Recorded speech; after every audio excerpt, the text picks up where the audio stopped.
On va écouter Judith Godrèche qui a donné une interview effectivement qui va faire parler parce qu'elle évoque la relation qu'elle a eue avec Benoît Jacquot, le réalisateur. Elle était sa petite amie, elle était une enfant.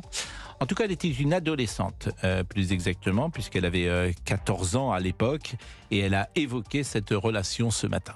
C'est comme quelqu'un, un espèce quelqu'un qui avancerait dans votre dos avec un plan, avec une vision de ce qu'il veut, qui a pris une décision, qui sait comment la mettre en scène et qui arrive tout doucement par derrière et vous jette un grand drap noir sur la tête. Voilà. À quel moment j'ai regardé cet homme et je me suis dit j'ai envie de sortir avec lui, il est super beau, mais jamais. C'est-à-dire que moi, je regardais cet homme comme une figure paternelle, comme l'autorité sur le tournage, comme quelqu'un que tout le monde respectait, admirait, qui avait l'air d'avoir qui était quelqu'un qui faisait des grandes phrases définitives, qui vous parlait de vous comme si vous n'aviez jamais été vu avant, comme si vous naissiez à travers les remarques qu'il faisait sur votre beauté, sur les livres qu'il vous offrait, les films qu'il vous montrait. Et pour résister à ça, il faudrait une armée d'adultes. Il aurait fallu une armée d'adultes. Moi, je n'ai jamais été attirée par Benoît Jacquot, mais je me suis retrouvée avec lui, et je me suis retrouvée dans son lit, et je me suis retrouvée être sa femme, sa petite femme, son enfant femme. Son objet sexuel. Voilà. Ernestine Ronet, responsable de l'Observatoire départemental des violences envers les femmes de Saint-Denis. Elle est avec nous. Bonjour madame. Bonjour. Et merci d'être avec nous. Notre ami Olivier Benkemoun est resté aussi spécialiste de cinéma longtemps sur Canal, sur CNews et toujours sur Europe 1. Il pourra nous dire ce qu'il pense des propos de madame Godrèche. Mais je voulais d'abord vous entendre madame et savoir comment vous réagissiez lorsque vous entendez madame Godrèche. D'abord, lorsque je l'entends, je la trouve à la fois très courageuse et je vais dire très émouvante, même pour moi qui travaille sur ce sujet depuis longtemps. Je pense qu'elle décrit très clairement la mise sous emprise. Une petite fille, 14 ans, qui n'a absolument pas la maturité ni affective, ni psychologique, ni sexuelle, va être mise sous emprise par cet homme qui va d'abord la séduire, lui dire qu'elle est belle, des mots gentils, etc., qui très vite va lui imposer des actes sexuels. Il ne s'agit pas de relations, il s'agit d'actes sexuels, pouvant aller jusqu'à quand même de la grande violence, et puis vont suivre la brutalité physique et la brutalité des mots. Donc et quand il veut garder sa proie, il va la mettre sous dépendance affective à nouveau. Donc on a vraiment là une description très claire de comment cet agresseur, parce que je ne peux pas l'appeler autrement, s'y est pris pour mettre sous emprise une fille de 14 ans, c'est-à-dire une petite fille encore aujourd'hui. En tout cas, une adolescente. Mais une adolescente. Mais moi, ce qui me frappe... Une très jeune adolescente, si vous me permettez de dire ça. C'est-à-dire qu'il y a des très grandes différences, c'est vrai, à cet âge-là, de maturité entre 13 et 18 ans. Et le père que je suis souvent, je parle de mon cas personnel, pardonnez-moi, hein, madame Ronet, mais il se trouve que j'ai 4 filles. Bon. Évidemment, ça aurait été un sujet pour moi si une de mes filles à 14 ans était sortie avec un homme de 40 ans. Ça aurait été un sujet très fort pour moi. Et là, je m'étonne dans le rapport, dans ce que dit madame Godrèche, où sont les parents ? Où sont les parents ? On peut en effet se poser cette question, mais on peut aussi regarder l'agresseur. Parce que finalement, la grande question, c'est comment c'est possible qu'un homme de 40 ans puisse penser qu'il peut avoir un acte sexuel avec une petite fille de 14 ans. Aujourd'hui, vous savez que la loi, excusez-moi, je vais au bout, la loi interdit aujourd'hui, de manière définitive, un acte sexuel entre un enfant de moins de 15 ans et un majeur. Et donc là, il était largement majeur, et donc responsable.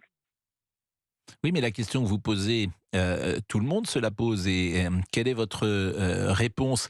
Parce que ça va, je pense même au-delà parfois de 15 ans, 16 ans, 17 ans. Oui. Je pense qu'un homme, il y a la fameuse phrase de Camus, un homme ça s'empêche. Je pense qu'un homme de 50 ans ou 55 ans ne doit pas regarder, ne doit pas imaginer avoir une relation, Vous dites 14, mais je pourrais dire 17, de la même manière. Je pense que ce Bien n'est pas sûr, sa place. Au fond, voilà ce que je pense. Ce n'est pas je sa suis d'accord. place. Ça veut dire qu'il y a un Là, nous sommes déséquilibre d'accord. également chez lui. Il y a un déséquilibre chez elle, sans doute, parce que c'est pas non plus d'être attiré à 14, 15 ans, 16 ans. Il y a quelque chose qui Elle ne n'a va pas pas non été plus. attirée, elle le dit très bien. Oui, Elle dit qu'elle était dégoûtée, si je peux reprendre oui, ses mots à elle. oui, mais Donc elle n'était elle-même est sans absolument doute pas... abandonnée par ses parents. Alors je traduis ça par des mots je- euh, peut-être simples, oui, en disant il y a mais quelque elle chose n'était qui ne pas va pas. attirée par lui, elle était dégoûtée. C'est Oui. ça qu'il faut entendre. Et elle était sous emprise, donc tétanisée, ne sachant pas comment réagir. Effectivement, si elle avait eu des parents avec qui en parler, ça aurait été bien. Mais Les il faut parents sont d'abord psy, hein. penser que Les deux parents l'agresseur... sont psy. Oui, ben ça, vous savez, ça ne met à l'abri de rien. Mais il faut vraiment penser l'agresseur. Il faut penser, à mon avis, quand même, le fait qu'il y a eu des témoins, qu'elle n'a pas été la seule d'ailleurs, que donc il y a tout ce monde autour d'elle. Les parents en font partie, je suis d'accord, mais pas que. Il y a vraiment eu finalement un aveuglement de l'ensemble des personnes autour, parce qu'aujourd'hui, ce qui ressort, c'est qu'on commence à mieux penser les violences sexuelles, et c'est bien, c'est important, leur dangerosité, comment ça casse une personne, c'est ça qu'il faut entendre. Et ça fait aujourd'hui, la parole de Judith permet que d'autres prennent la parole et disent moi aussi, le fameux #MeToo, mais le disent aujourd'hui clairement à propos donc de ce monsieur Jacot, à propos de monsieur Doyon, c'est-à-dire de réalisateurs importants, c'est vrai, mais qui se permettent des choses invraisemblables, comme d'ailleurs on a eu d'autres dans l'histoire. Je rejoins ce que vous dites et j'imagine que toutes les jeunes femmes qui ont une relation à 14, 15 ans, 16 ans avec un homme de 45 ou 50 ans, lorsqu'elles ont eu 40 ans, elles ont revisité leur jeunesse et pour elles, c'est une blessure. J'en suis quasiment convaincu. J'ai pas de statistiques là-dessus, mais je ne pense pas qu'elles soient heureuses de ces aventures qu'elles ont vécues. Alors, vous parliez de Jacques Doyon et c'est intéressant parce que Jacques Doyon a tourné un film avec Judith Godrèche. Elle avait 15 ans ou 16 ans à l'époque. Le film s'appelle d'ailleurs Avoir 15 ans, je crois. Et elle a raconté ce matin une prise qu'elle a faite durant le film, dans la maison de Jane Birkin, sous le regard de Jane Birkin, où Jacques Doyon prend la place de l'acteur pour mimer ce que doit faire l'acteur avec elle. Et il en profite effectivement pour l'agresser sexuellement. Écoutez Judith Godrèche. Il a engagé un acteur qui s'appelle Rudiger Hauer. On a commencé le tournage et il l'a viré. Et il s'est mis à la place. Et puis après, à Ibiza, il me faisait écrire des scènes la veille pour le lendemain. Bon. Et puis tout d'un coup, il décide qu'il y a une scène d'amour, une scène de sexe entre lui et moi. Et là, on fait 45 prises. Et j'enlève mon pull et je suis torse nu et il me pelote et il me roule les pelles. Et il y a Jane qui est là derrière le combo et c'est une situation... Jane, c'est Jane Birkin. Ouais. Une situation extrêmement douloureuse pour elle, qui moi me met... Parce qu'elle est sa femme à l'époque. Bah ouais. C'est-à-dire que Jane Birkin, elle l'a pas dit d'ailleurs ce matin dans l'interview, mais elle l'a dit dans Le Monde, c'est Jane Birkin qui a arrêté cette séquence, peut-être parce qu'elle était gênée, mais certainement plus parce qu'elle voyait que Judith Godrèche l'était davantage qu'elle. Donc là, vous avez une forme de complicité qui se met en place, qui, avec le recul, nous sidère, madame. Elle a arrêté la scène. Oui. Donc, elle n'a pas été complice. Elle a arrêté la scène. Je pense qu'il faut se dire que c'est 45 sidérant. prises, hein. Oui, non, mais j'entends bien. Mais je pense que c'est sidérant de voir... à l'époque, on était un peu moins au fait de ces sujets. Mais je pense que c'est sidérant de voir son compagnon en train d'avoir des actes sexuels avec une jeune fille, mais très jeune, et qu'il lui a fallu beaucoup de courage pour arrêter. Je ne connais pas l'intimité entre Jane Birkin et Doyon, mais on peut se dire que là, il y a là aussi une forme de dévalorisation de la personne, je pense, de Jane Birkin. Bien sûr, une forme d'agression sexuelle énorme pour cette jeune femme qui est Judith à l'époque. Et j'espère bien que tout ça va être repris, même si les faits sont prescrits, que ce sera repris.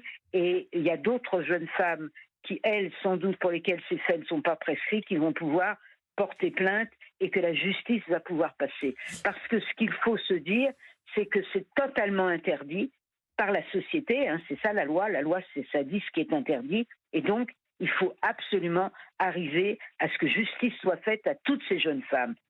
Dernière chose, Madame Ernestine Ronay, je rappelle que vous êtes responsable de l'Observatoire départemental des violences envers les femmes de Seine-Saint-Denis. Ça touche sans doute tous les milieux, ça touche toutes les origines, mais ça touche aussi parfois ce qui peut se passer dans les banlieues. Et j'ai le sentiment qu'on parle moins dans les cités, parfois dans les banlieues, de ces jeunes femmes qui sont sous emprise aussi, d'une manière différente d'ailleurs, avec des grands frères, avec un système qui est mis en place, et que la société tente à ignorer parfois ces violences-là, madame. Non, enfin en tout cas pas pour ce qui nous concerne en Seine-Saint-Denis. Nous sommes très attentifs justement à tout ce travail, à un gros travail que nous faisons en direction notamment des collégiens de Seine-Saint-Denis, avec un dispositif Jeunes contre le sexisme et les violences sexuelles, précisément pour parler du sujet. Parce que ce qu'il faut, c'est parler du sujet, permettre à ces jeunes femmes de demander protection pour ensuite pouvoir être protégée. Nous pensons que ce qui est important, c'est que quand une femme révèle des violences sexuelles, jeune ou pas jeune, qu'elle puisse être protégée tout de suite, donc être crue. Le grand problème pour toutes les femmes victimes de violences sexuelles, c'est qu'elles soient crues. Et donc là, il y a tout un travail de société, ce que vous êtes en train de faire actuellement, c'est-à-dire en parler, permettre justement qu'on sache que c'est interdit et donc qu'on croit les victimes. Je vous remercie beaucoup, madame. Je précise quand même, mais là je suis dans mon rôle, que c'est le témoignage bien sûr de Judith Godrèche, que dans toute, j'allais dire instruction, il faut entendre des voix discordantes, et il faudra évidemment entendre également le témoignage de Benoît Jacot, ce qui n'empêchera pas mon opinion de se mettre en place, et que les paroles de Judith Godrèche ont, à mon sens, et pas qu'à mon sens d'ailleurs, la sincérité. On sent la couleur de la sincérité, de la vérité. Vous avez parlé de courage aussi. Il faut un certain courage pour en parler dans le cinéma français, parce que parfois il peut avoir des conséquences.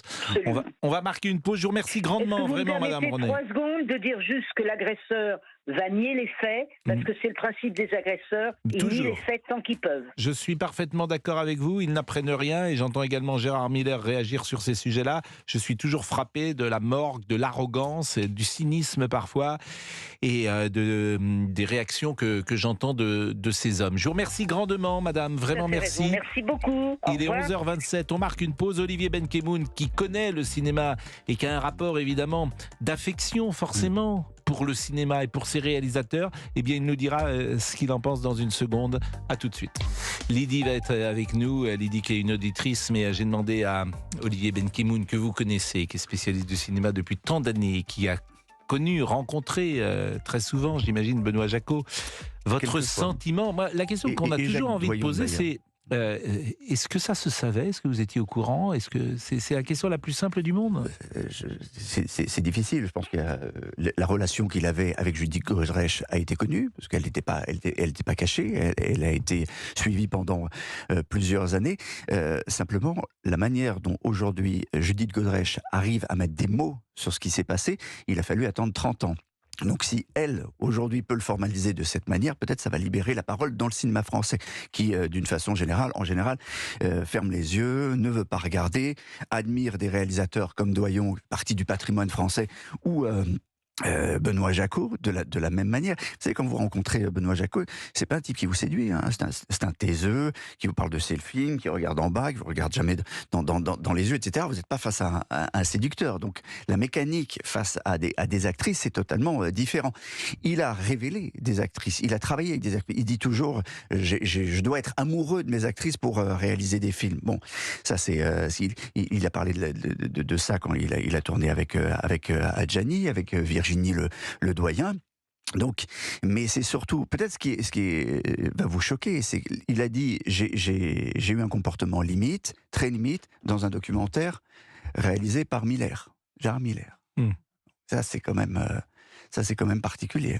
Et c'est d'ailleurs sans doute parce qu'on a exhumé des scènes de ce documentaire que Judith Godrèche a pris la parole. Alors, c'est un réalisateur plutôt intello, césarisé d'ailleurs. Ouais. Mademoiselle Jonquière, je crois, c'était un de ses derniers films, mais d'autres. Je crois qu'il avait même adapté un Proust, me semble-t-il. Mais surtout, il a un film qui est Voilà, Belle.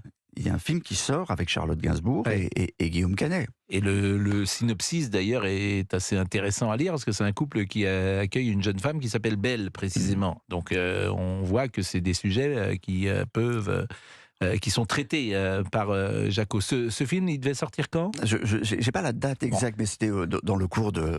Convenons que l'année. ça va être difficile sans doute Voilà. pour la sortie de ce film. Alors, Pour Jacques Doyon, c'est différent. Jacques Doyon, c'est un réalisateur qui tourne des scènes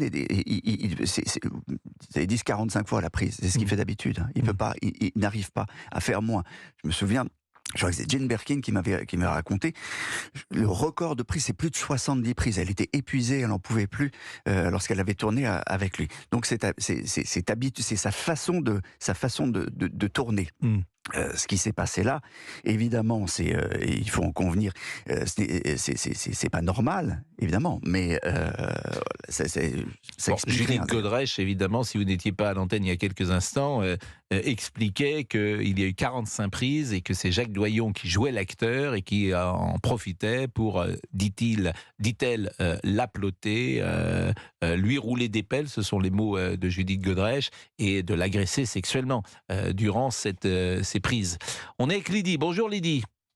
Bonjour. Et merci d'être avec nous Lydie. Vous aviez nous écouté depuis le début de l'émission et peut-être souhaitiez-vous intervenir. Oui, je suis vraiment donc choquée par ce que j'ai entendu donc de cette pauvre pitchoune qui avait quand même 15 ans, qui était mineure et qui a subi quand même des agressions par un type qui avait quand même 40 ans. Et cette pauvre fille, elle n'a pas pu parler parce qu'elle avait quand même des menaces autour d'elle. Et pourquoi les parents n'ont pas agi alors qu'ils étaient quand même au courant de tout ça? Et ça fait mal, quoi, parce que cette pauvre fille, eh bien, elle est marquée à vie, même quand elle sera vieille, elle s'en souviendra toujours. Moi, je sais, je l'ai subi, donc je connais le truc. C'est-à-dire que vous avez subi une relation avec un homme plus âgé que vous sur un temps long ? Oui, sur un temps court, mais j'ai subi, en plus, j'étais encore plus jeune qu'elle, j'avais 12 ans. Donc, c'était encore pire. J'étais une enfant, j'étais même pas développée. Hein. Mais là, on parle d'un viol ou d'une relation suivie ? Non, un viol. Il m'a pris de force directement. Et donc, depuis, j'ai aujourd'hui 50 ans et j'ai pas oublié. Et le pire, c'est que pour cette pauvre fille qui est marquée à vie, vous savez que quand vous avez subi ce genre-là, vous avez toujours le regard de l'adulte qui a fait son ouvrage de loup, on ne peut pas dire autrement. Il vous regarde en vous menaçant. En plus, cette fille, elle était actrice et elle est actrice. Donc, elle avait peur aussi que si elle disait quelque chose, qu'elle perde son boulot. C'est terrible pour elle. Et elle vit ça le jour, la nuit, tout le temps. Et comme partout où elle va. Et en plus, c'est comme un chiffre, donc tatoué sous la peau. C'est horrible. Elle se regarde, elle se reconnaît pas. C'est terrible. Et personne ne peut l'entendre. Et en plus de ça, comment pouvez-vous vous confier à quelqu'un? Si la personne, est-ce que vous pouvez avoir confiance à votre copain ou copine ou n'importe? Vous savez pas s'il va pas vous dénoncer parce que c'est une vedette. Et puis la mère, moi je regrette, mais la mère, elle était au courant de ça. Qu'est-ce qu'elle a fait elle s'est mise peut-être plus à accuser sa fille que de la défendre dans l'histoire. Parce que le problème, c'est que la mère voyait la vedette comme une vedette, et si sa fille, je ne sais pas si elle lui en a parlé, parce que je pense qu'elle a dû lui en parler, mais la mère, à ce moment-là, c'est comme pour moi, ça se tourne contre vous, vous devenez l'accusé, et on admire la vedette, parce que pourquoi? Vous avez des entrées, tout pas ça, vous allez voir des galas, etc. Non, cette pauvre fille, de toute façon, elle est marquée à vie. Ça, elle est marquée à vie, je peux vous le dire, hein, elle est marquée à vie, cette pauvre fille. Et même qu'elle aura 40 ans, 50 ans, 60 ans, et même jusqu'à sa mort, elle se rappellera toujours, elle ne pourra jamais pardonner ce qui a été fait. Et le problème, même l'argent n'effacera pas ça. Ça ne s'effacera jamais. Ça se marque pour toujours, toujours, toujours. Et je pense que cette pauvre fille, malgré là, elle est en train de revivre encore, et encore, et encore. Et puis le problème, c'est que vous avez toujours autour de vous les gens qui disent « Pourquoi tu n'en as pas parlé plus tôt ?» Mais comment vous voulez faire quand vous êtes mineur? On vous fait la menace. Et la menace, c'est terrible pour un mineur, surtout qu'en plus, elle démarrait sa carrière d'actrice. Et il a fallu qu'elle subisse tout le temps. Mais la pauvre, dans l'état qu'elle était, quand on entend ce qui a été dit, 40 fois, 40 prises, et c'est recommencé. Le mec qui la plante, elle peut pas se défendre et tout. Mais c'est horrible. Et sous les caméras, c'est encore pire. C'est pire. Je la plains, la pauvre. Bah merci, je vous ai pas interrompu, Lydie, parce que effectivement, il y avait beaucoup d'émotions dans ce que vous disiez. Merci de ce témoignage. Je peux rappeler une chose. Olivier Benkemoun. Judith Godrèche est l'une des femmes qui avait été agressée sexuellement par Harvey Weinstein. Oui. On ne le rappelle pas, mais elle fait partie. Enfin, je veux dire, il y a une sorte de cycle terrible pour elle. Il y a un moment, moi je crois qu'il y a un moment, si elle a décidé de partir aux États-Unis, essayer de faire une carrière aux États-Unis, tout ça est lié. Encore une fois, c'était pas verbalisé. Elle a mis plus de 30 ans à le verbaliser. Aujourd'hui, on comprend, on peut remettre en place un certain nombre de pièces du puzzle. Je rappelle que le parquet de Paris a ouvert cette enquête après la plainte pour viol sur mineur de la comédienne contre Benoît Jacot, qui a 25 ans de plus qu'elle, l'a dirigée à l'écran, a entretenu durant plusieurs années une relation avec elle à partir de ses 14 ans. Jeudi, elle a réitéré donc aujourd'hui ses accusations d'abus et de violence contre ce cinéaste et mis en cause un autre réalisateur de la même génération, Jacques Doyon. Est-ce qu'on peut écouter une dernière fois peut-être Judith Godrèche qui s'exprimait donc ce matin et qui parlait d'une secte? Il y avait tout un fantasme des histoires qu'il racontait. Il disait qu'il avait tué quelqu'un, qu'il avait un pistolet dans le placard de l'entrée, rue Bourbon-le-Château.